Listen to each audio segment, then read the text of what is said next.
మనం వడకైతే నానబెట్టుకున్నాం కదా పప్పు, పచ్చెనగపప్పు, వేరుశనగపప్పు 2 నానబెట్టుకున్నాం కదా. 4 గంటలు అయిపోయింది. శుభ్రంగా ఇదిగో ఈ విధంగా వచ్చాయి నానబెట్టుకున్నట్టువి.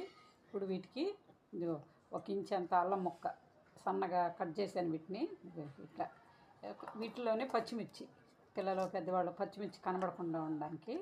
తర్వాత జీలకర్ర 1 టేబుల్ స్పూన్ వేస్తాను అనమాట, పిండి రుబ్బుకున్న తర్వాత. అయితే ఈ విధంగా కచ్చాపచ్చిగా రుబ్బుకోవాలా.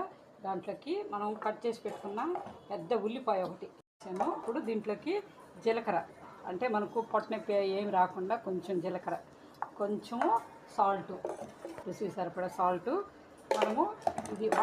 మనం వంట సోడా కూడా ఒక చిటికెడు ఊరికి అట్లా వేసామంటే అట్లా, అంటే వడ అనేది బాగా ఉబ్బినట్టుగా బాగా పెద్దదిగా వస్తుంది అన్నమాట. అందుకని కొంచెం వేస్తున్నాను అనమాట. చూడండి, వీటన్నిటిని ఈ విధంగా బాగా చక్కగా కలుపుకోవాలన్నమాట. మనం ఆల్రెడీ పచ్చిమిర్చి అన్ని దీంట్లో మిక్సీ పట్టినాను నేను. ఈ విధంగా వేసుకొని వడ అనేది తింటే హెల్త్ పరంగా చాలా మంచిదన్నమాట. ఈ విధంగా ఉప్పు అన్నీ పర్ఫెక్ట్గా సరిపోయినాయి. ఈ విధంగా ఇకనేమైనా అవసరం లేదు. అల్లం వేసినాము, పచ్చిమిర్చి వేసాము.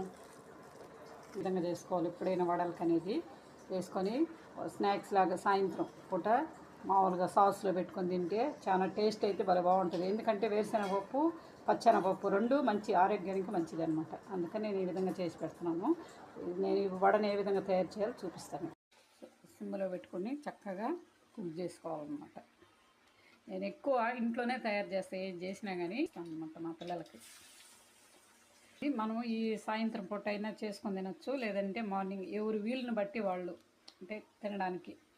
మేమైతే సాయంత్రం ఎప్పుడైనా మాకు ఇష్టం ఎప్పుడు అనుకుంటే అప్పుడు చేస్తాను అనమాట నేను.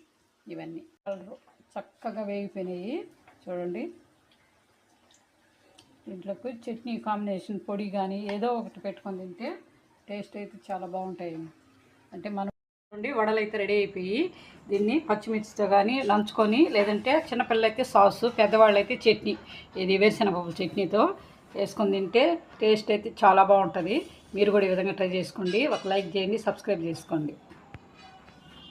చూడండి వడలు అయితే ఎంత చక్కగా వచ్చాయో చూడండి.